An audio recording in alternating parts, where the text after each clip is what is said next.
Hello, everyone. As we start with our next panel, I'd like to introduce both Jamie Pabst and Alexandra Drane.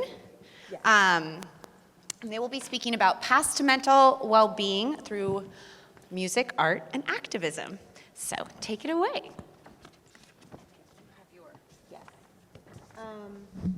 Hi.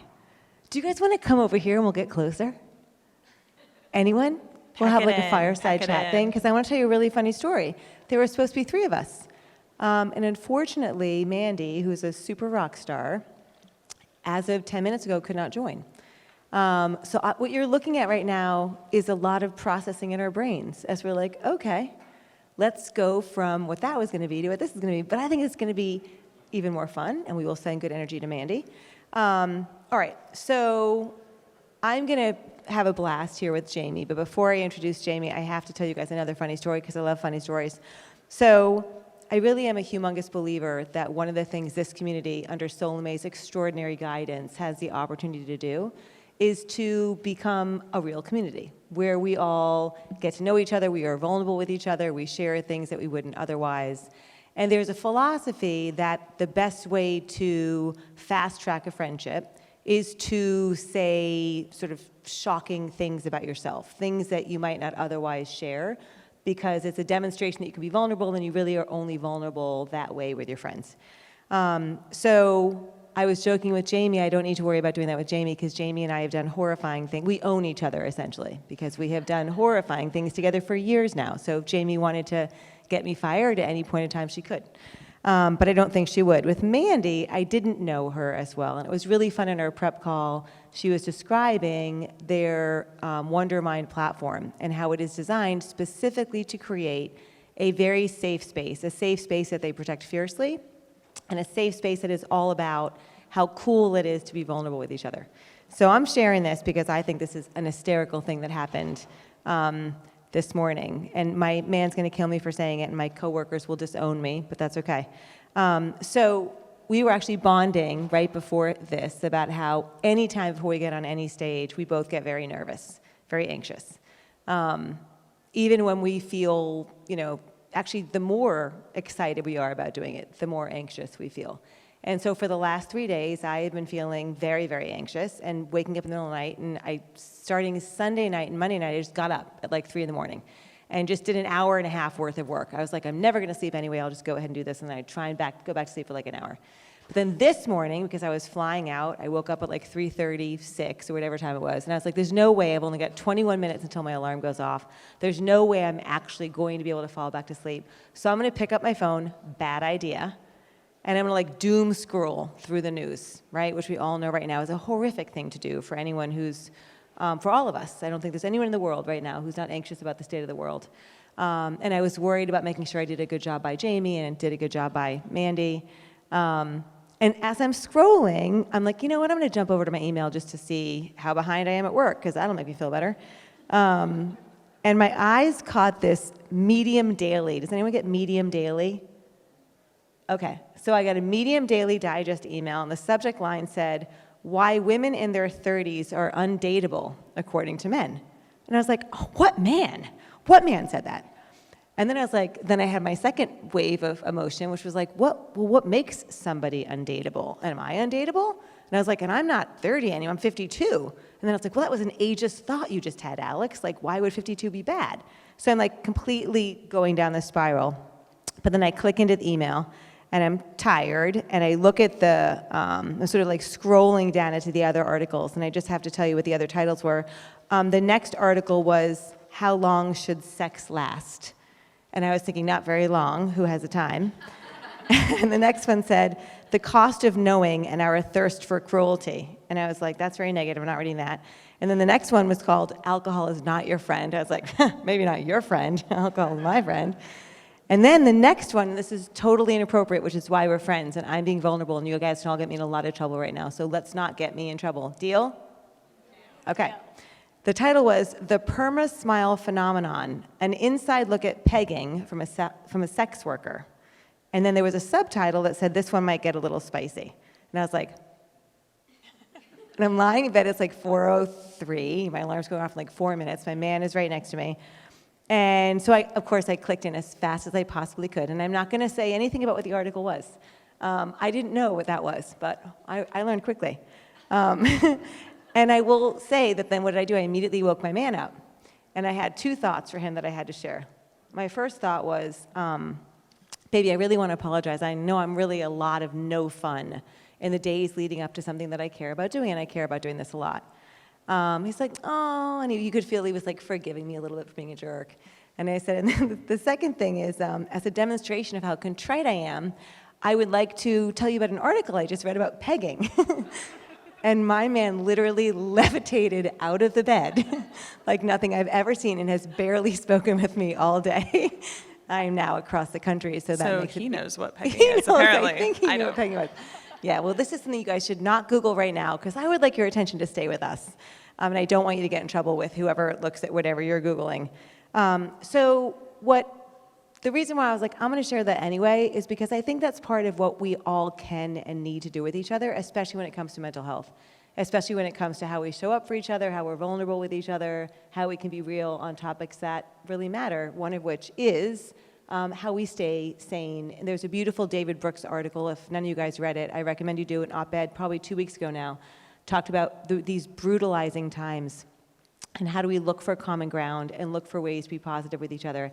And that is actually what this panel is all about, right? Where can we find gorgeousness and glory and safety in tools that are actually wildly accessible and available to the vast majority of the population in ways that other tools might not be as readily accessible. So that is what we are going to focus on. And I'm going to start, Jamie, by introducing you a little bit. And what I'll do, let me tell you a second about what Mandy's company does, because Jamie and I will do our best to stand in for being able to relay some context about the role that Wondermind plays in all this as well. So Wondermind, Mandy's company, is the world's first mental fitness ecosystem. And it's really focused on democratizing and destigmatizing mental health, which I think has been a theme over the last day for everybody here. And really looking at how they can use this ability to have people ranging from an expert to a peer to a celebrity share their story in very real and authentic ways. And if you haven't checked out the site Wondermind, you should. Their writing is fantastic. And they've accumulated a collective audience of 2 million and amassed 3 million site visitors in the first 3 months of the launch. So they've gotten some great, as we all know, that's a wonderful data point. And the other thing they've done, which I think is really interesting, is they talk very openly and proudly about wanting to be a for-profit. And I know my company, ARCHANGELS, we are a for-profit. Jamie's company is a for-profit. And I think often when people hear about a mental health support company, their default goes to, that's fantastic, why don't you talk to our foundation? And I think one of the things that we all feel very strongly about, and we'll probably have some time to discuss this together, is this needs to be something that people recognize has a top and bottom line impact, and that they're sticking on their balance sheet accordingly. So, Jamie, we're going to do something else dorky. This is going to be the dorkiest panel you guys are in all day. Guess who turned 40 on Sunday? So, can we sing to her? Which also makes me think that I'm not 30 anymore, so am I undateable? Yeah, I know, right? You're panicking. You've been distracted the whole time you're sitting here. Like, maybe I'm not dateable. We're going to sing really fast. Ready? Happy birthday to you. Happy birthday to you. Happy birthday, dear Jamie. Happy birthday to you. So now we are completely friends, right? Thank you, guys. Thank you. I feel very loved. Thank you. All right. So in addition to starting a new decade where you will clearly continue to bring it for everyone else, as you do, and as you always have, you are also the founder and CEO of Spiritune, which is an evidence-based therapeutic music app supporting emotional and cognitive health. You are fiercely devoted to expanding the uses of music to treat a broad range of mental health conditions, and in so doing, help everyone benefit from the therapeutic power of music. You are also a DJ, which I think is crazy cool. And you use and see DJing as a real-time example of music's ability to shift the energy and mood of an environment. And as someone who has danced with you till 3 a.m., I can attest you do that very well. In one of our prep calls, we were talking about the sort of the dance of data and stories and data and stories. And you, having started this company with a data-centric focus, and also being a DJ. I was wondering if you could share with us sort of how the interplay between those two things and how you got started with Spiritune. Absolutely. So the idea for Spiritune was catalyzed in my former career, where I myself was struggling with stress and anxiety and realizing a lack of access, particularly in the workplace when we're busy, we're time pressed, we have a meeting in 5 minutes, and who has the time to deal with their emotions. And the reason why music became something that was immediately top of mind as something that could help was because of my sister, who got her degree in music therapy. So at a young age, she's 8 years older than me, so I was around 4th grade at the time when she went off to school to get this degree in music therapy. I learned so much about the clinical underpinnings of music and music's ability to address brain health, a broad range of neurological conditions. And so that was never lost on me and basically catalyzed or recatalyzed later in life as I was dealing with my own mental health issues. And it was also around the time where we started shifting from BlackBerrys to iPhones, which totally reimagined the way we interface with media and get our content. And so immediately I had this idea of, can we take the world of music therapy, some of this knowledge base that a clinician or a music therapist would employ in a clinical setting, and engineer that into a music-based application that could be personalized based on emotional and cognitive needs.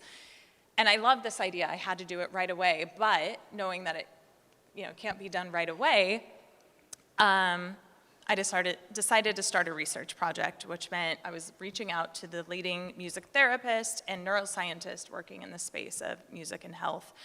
And yeah, as you know, research takes a long time, but I couldn't wait to immerse myself in music in any way possible, so I did what one does when you're a young 20-something in New York City, is become a DJ. So that was sort of my way, in parallel to doing all this research with clinicians and academics, to also immerse myself in real time and how music can be adapted and influence an environment and get people to dance or get people to shift their disposition. And as I DJ'd, it became sort of my mini focus group and reaffirmation to myself that music has this immense power, which I think we all can relate to, but maybe perhaps it feels mysterious because we don't know the underlying knowledge base. So it was two kind of parallel things that allowed me to totally immerse myself, one in sort of the nerdy world of research, which gave me the time to really uncover all of this amazing knowledge base that then got transferred into Spiritune, the application that it is today. Meanwhile, DJing is still my side hustle. It's always been my side hustle, but it's pretty fun. We will all try and find a place that we can get her to, what I call it, like a mixing table. I don't want to sound dorky. A mixing table so you can do it. Turntables, tonight, turntable. the decks. Thank you. We had a couple debates in our prep call. It was really fun. I don't know if any of you guys have loved somebody for a long time as a friend, but not had a chance to dig in as deeply on what they do. And there's a therapist, a marriage counselor called Esther Perel. Has anyone here ever heard of her? So she's amazing. And one of the things she says you have to do is look upon your partner with the lover's gaze is the name of it. And that's like you look at them as somebody who didn't know them would look at them. And I felt a couple times when you were describing the work that you do and why you do it, even though I know enough about it to be in love with it, I felt like I had the lover's gaze for it and thinking I'm so impressed with why the arc that got you to where you are and how you are where you are. And then we also had a debate about the use of the word research. And I was like, Jamie, don't use the word research. Use the word data-driven. And you're like, but it is research, and the research has really legitimized it. And over the course of that discussion, what came out is the unbelievable amount of time and energy you put into playing a major role in legitimizing this new area, truly, of music as medicine. Can you describe what music as medicine is and what those core foundational principles are? Yeah. So I won't take full credit because people have been trying to self-medicate to music since the beginning of time. We have evidence of the bone flute dating back to 40,000 years ago. So music is truly innate to us as humans. We've been trying to self-regulate and self-medicate through music since the beginning of time. But in the spirit of innovation and where we've gotten since then, in 1945, after World War II, is when the clinical world of music therapy came to rise after soldiers were coming back from war in need of physical and mental rehabilitation. And that is essentially when the U.S. War Department hired musicians to go into the hospitals to mentally and physically rehabilitate soldiers coming back from war. And since then, it has been a growing field that's broadened in application and population and condition. Then, sort of over the decades since 1945, along comes the advent of technology and mobile devices. So this is where Spiritune really comes into play. This is when I had my own mental health struggles and realized that there was an extreme need for innovation as well as an extreme opportunity to provide more accessibility, harnessing the world of music therapy, but giving it more access to people anytime, anywhere.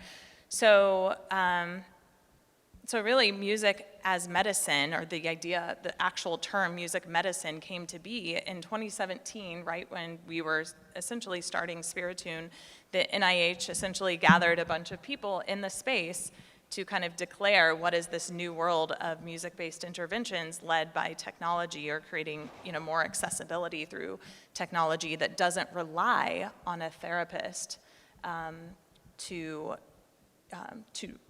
do the therapy, right? So it's music-specific effects, not necessarily the therapist intervention that really matters.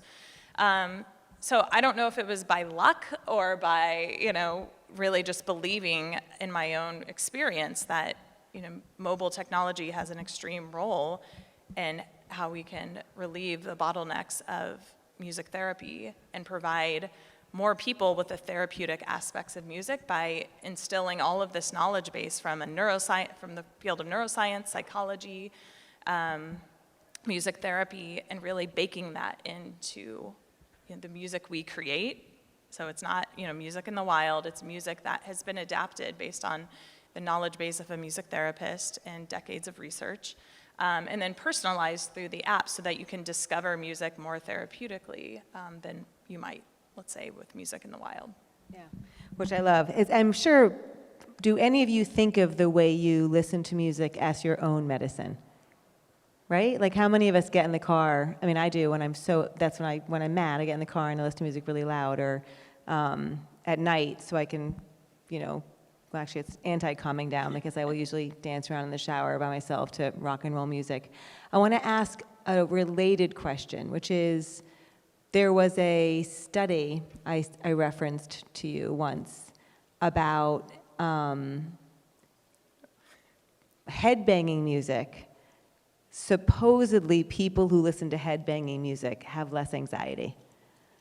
And there was a study that looked at this and said it is because they are able to process, they are using listening to music to process emotions that they might otherwise not feel able to process. And you had an incredible way of describing to me today what the brain is doing there. Yeah, so there's a lot of elements to that, but I think, if we're coming from the world of music therapy, a big part of what we draw from music therapy is what's called the ISO principle, which essentially says that to transition someone's emotional state, you must first meet them where they are, and then transition them to where they want to go, and that's called ISO music, that starts you in your current state, and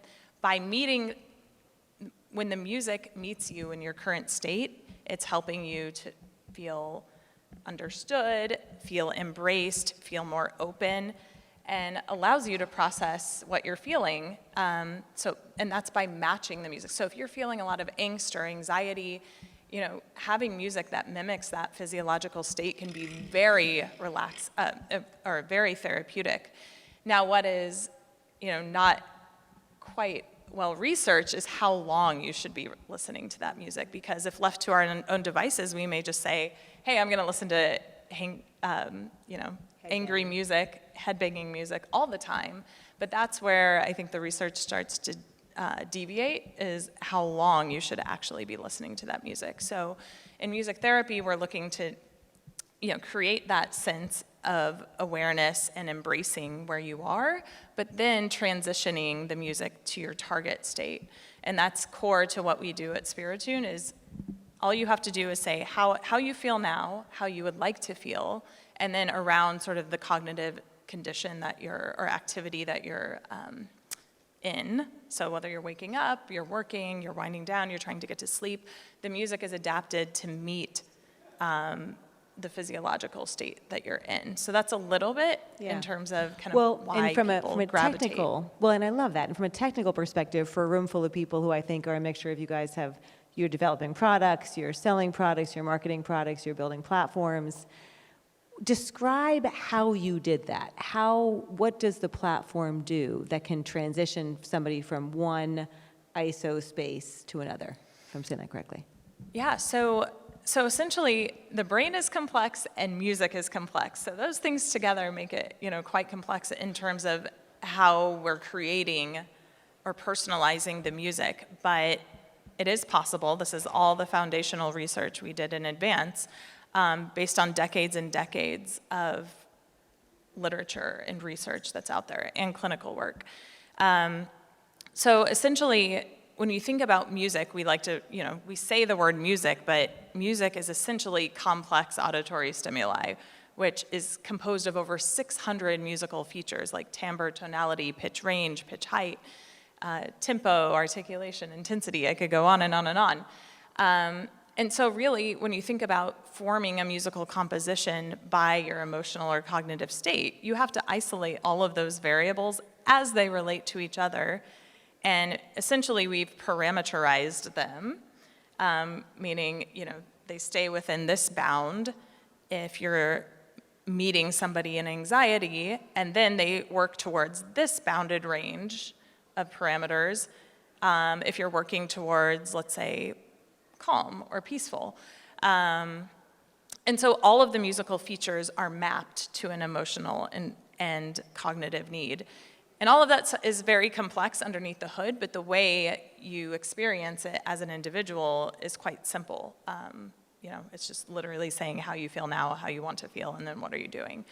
So that's a little bit of the underpinnings of Spiritune. So one of the ways that it manifests is it's an app. It is And app-based. I would love you to share who buys this app. And anyone who's in a purchasing situation right now is very clear that they need an ROI, right? So because of this app, somebody is going to make more money or save money or get more eyeballs or something else is going to happen. Can you give us some examples, first of all, of some of your customers and the range of customers that you serve, and then some of the experiences they might have with Spiritune and how that translates into money getting made somewhere by somebody that then enables them to pay you? Okay. Which matters, right? I will try Since to get we're you not from point A to Affinity. point B here. Yes, So our start with current customers. distribution channels are through employers and partners. Employers, as an employee mental health benefit, I think, depending on which survey or research you're looking at, around anywhere from 60 to 80% of workers are using headphones and trying to self-regulate through music while they work anyway. So behaviorally, people are already doing this at work. The question is it helping them? And so that is a big part of our, selling point to an employer, is that, look, your people are already doing this. This is something they naturally get behind behaviorally. Give them something better to do that can not only help with their emotions, but also support executive function, because the core dimensions of mental health relate to not only cognitive function, but also emotional function, social function, et cetera. And those are all things that music can help with. And so that is what, we're targeting. That is how we personalize the music to help with those needs. So from an employer perspective, it's something very novel, but also, hey, if our employees are already using music, let's give them something more therapeutic to use. And not to mention, from a cost perspective, especially in this economy, mental health is costly. drug therapy, talk therapy, even with the advent of, technology, it's still, fairly costly. So music is something that can be lower cost, and just as effective and accessible and engageable. So employers really get behind this. We've seen great outcomes and engagements thus far. We also have a large-scale study, which I will talk to in a second. But the second distribution channel is through partners, and this can look like a broad range of populations. Essentially, the criteria for being a partner would be, your membership, your member community has a mental health condition that you're trying to alleviate. So that really looks like everything from, maternal mental health populations to adolescent mental health populations to the VA we're working with, military families, spouses, military children. So we're really addressing a broad range of conditions because that's something, again, that's unique to music. So the employer example, it's good for retention, it's good for presenteeism, right? Having people be more productive in the time that they're there. There was another example you gave that I loved. We know that we are in a crisis of access right now.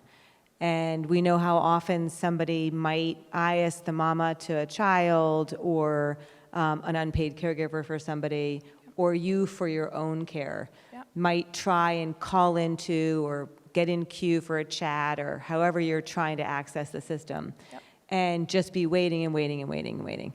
And give that example. I loved that example of how you could help circumnavigate potentially that situation. Yeah, so thank you for drawing on that point. I totally brushed over that, but music is one of the fastest conductors of emotion.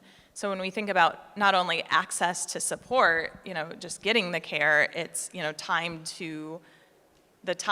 to feeling alleviated, right, or to feeling better, and research in general shows that music can be super fast acting, anywhere from 9 to 14 minutes, as well as Spiritune. We've conducted an independent large-scale study to show that in 10 minutes of time, participants in this study not only felt better, but also we measured executive function as well. So that's something we lead with employers and partners alike, that it may sound intuitive that feeling better leads to performing better, but that's not always well researched or well established in science.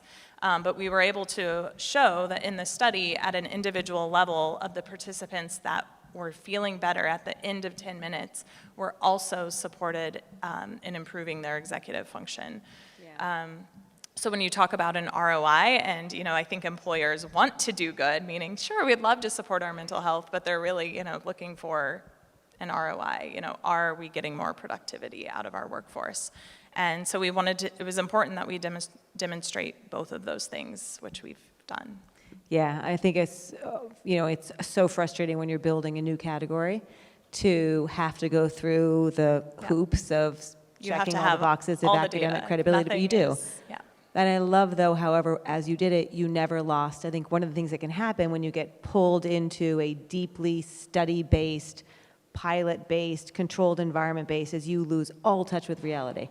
And in the end, you come up with a product that nobody wants to use, that's very academically inclined, but very boring. And I think this is where your practical application of being a DJ and being out amongst people on a regular basis in all sorts of environments I think DJ brings to mind a certain type of environment. I know you do DJing in all sorts of environments, about helping people self-regulate. We use the term a lot, self-medication. And I'll use the example of unpaid caregivers. So we know that unpaid caregivers, 43% of adults are in this role, and 70% have at least one mental health impact. 23% of adults are sandwich generation. And what percent of sandwich generation adults do you guys think have had active thoughts of suicide in the last 30 days as of COVID? Take a guess. And I'll give you some baseline numbers. So up until I read the SAMHSA report this morning, our data showed if you're not in any caregiver role at all, then 4.5% of adults have had active, serious thoughts of suicide in the last 30 days. The SAMHSA data showed as of right now, that our study was published a year and a half ago by the CDC. As of right now, it's 5%. If you are in an unpaid caregiver role for one or multiple under 18 as a parent or guardian, it doubles to 9%. If you are caring for one or multiple individuals over 18, which could be 20s, 30s, 40s, it's not just babies and elders as people presume, it's 10%. So now you've seen 4.5, 9, 10, take a guess, what percent of those, we call it the panini generation, right? You're getting it from like all sides. You are squash, you're a hot, oozy, cheesy, crispy, burnt mess. What percent of us have had active thoughts of suicide in the last 30 days?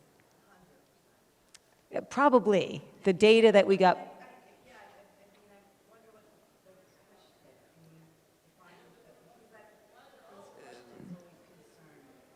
Yeah. So it's 52%. And I think anyone who's been in that role, who's been a sandwich generation caregiver, especially when you look at what else is happening in those years, and now you're getting it on multiple sides, then the way that I will often describe it to people is you're just tired, thank you. And at some level, you don't have the will to go on. And what a lot of people do, unpaid caregivers, are self-regulating with drugs and alcohol at 5 times the rate of someone who's not in this role. And they do that intelligently and smartly and beautifully and kindly. I absolutely sometimes will self-regulate that way. I wish I didn't, but I don't have any options sometimes with the amount of stress that I'm trying to cope through. People might use TV. People use food as a self-medication mechanism. I think of music now, and with my dad, when he is having a hard time, and I'm sure you've all heard that music that was played in the formative years of an elder is the music that will be most calming. So for my dad, I just have to put on Elvis, and he is in the best mood ever, no matter what. And that's a gift for him, and it's a gift for me as well. And this is true for children of all ages. And so as you think about potential applications, and I know this is one of the reasons you and I are flirting right now, is how could Archangels be working with Spiritune to say, hey, unpaid caregiver, I wish you had the time to go see a talk therapist. I know you're already on 3 anti-anxiety medications and it's not helping. I understand that you have gained 70 pounds and you feel badly about yourself. We don't want you to feel badly about yourself. We want you to start feeling in your body and like you're not alone and what you're doing is gorgeous and we're going to support you through it however we can. And maybe music is a very accessible, I can do it at any point in time way. Absolutely. In fact, that is one of the pieces of the work we're doing with the VA on suicidal ideation, is not only supporting the veteran that's in crisis, but also the caregiver, because the caregiver is usually the one that's first in line to intervene and actually prevent suicide from happening. But to your point, they are often under a lot of stress. You know, dealing with a person in crisis is very stressful. And so they need to focus, a key aspect of this program with the VA is access to mental health support. And knowing that they're usually the last to help themselves, and mental health support can feel inaccessible. A music-based intervention, again, is something that's easy, it's accessible, something that can work very quickly on the emotions, on your mental state, cognitive state, and really help alleviate a lot of the symptoms that they need help alleviating. And this is in advance of seeking additional support, whether that's drugs or talk therapy, et cetera. But when we think about, there's one aspect of preventative care, which we're angling, because music is so easy to just reach for on your phone, play it in your headphones, on your speaker, et cetera. But also as a treatment as well. If you're feeling a panic attack in the moment, it can alleviate those feelings of anxiety very quickly. So particularly for, crunched, time-pressed individuals, it, is really critical to get, that kind of access. Yeah. Well, in that situation, if I get to play music with my dad, it calms me down, it calms him down, right? There's all these ripple effects that happen. Yeah. So there's a very hardcore piece of data demonstrating, I think it's called DAS, D-A-S. DAS 21. If you would just very quickly give that data point that really demonstrates the impact this can have. And then we have a minute and a half, and I want to ask you one other really fast question, too. Okay, perfect. So I think your mentioning or alluding to the large-scale study we did. Obviously, there's many ways to measure mental health, the most common ones being GAD-7, PHQ-9, both of which we're measuring through our clinical partners. We have both primary care and behavioral health partnerships, so we're getting longitudinal data over time, of the patients that are using Spiritune, showing improvement in both GAD-7 and PHQ-9. In our large-scale study, we used a different measurement, DAS-21, which is Depression, Anxiety, Stress Scale, which is 21 questions, which are, largely correlated to GAD-7 and PHQ-9. In our study, it was important we streamline the study to keep it simple, so we incorporated one survey rather than two surveys to measure their acuity levels of depression, anxiety, or stress. So that is in the study that I mentioned, where we measured people's both positive and negative affect, as well as executive function over 10 minutes of listening, Spiritune being one auditory condition, but 3 other auditory conditions too that people might turn to, such as Spotify's Deep Focus playlist, top 100 pop hits, as well as kind of ambient background noise as the control condition. So we were able to demonstrate that under 10 minutes of listening, we were able to reduce negative affect by 10 times greater degree than the 3 other controlled conditions, and we were the only condition to improve executive function. So when you think about clinical kind of real world applications, the DAS-21, essentially correlates to the GAD-7 PHQ-9, so that it is correlate to a lot of the surveys out there. I love when you get all researchy. In other words, it works. It really, really It works, right? it It actually works. Yes. You could feel good about recommending to your CFO that they invested in it. Yeah. So in closing, I think this is an opportunity to, what is the ask of this group of people, right? What would you ask people to go out and do differently starting tomorrow, based on what you know about the role that music can play in people's lives? Yeah, I would say if there's one thing I could impart that I would love for you to take away is, 1, to recognize the significance that music can have on our mental health. And 2, I think everyone in this room, we're at a unique place in this moment in time to, 1, adopt music into our own health and well-being practices, but 2, as healthcare leaders, implement it into our plans, our practices, our care, systems, because mental health music deserves a more prominent role within the mental health ecosystem. It's not just talk therapy, drug therapy, and meditation.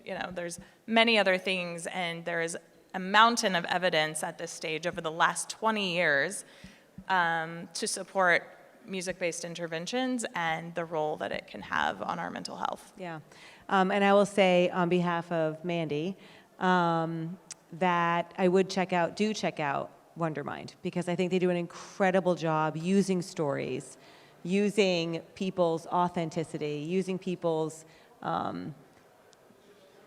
incredibly ripped from their gut with very human terminology, stories about how they're coping and where they're not coping, but always with a strength-based perspective that I think is amazing. And I will just say, of this audience, at least 43% of you are unpaid caregivers. So if you are an unpaid caregiver, thank you for what you're doing. I think you're a super badass. Feel free to come talk to me after, and I can give you all sorts of tips for how to get through it in ways that feel gorgeous. And if you are not an unpaid caregiver, you definitely know some unpaid caregivers. Please don't ask them, how can I help? Just insert yourself in their lives and help them. Walk right up to them, say, I see what you're doing, you're so amazing. I'm gonna go sit with your mom next Saturday, you go for a walk. Or I'm gonna mow your lawn so you don't have to. Or I'm gonna fill your fridge so that they don't have to. Don't ask, just help.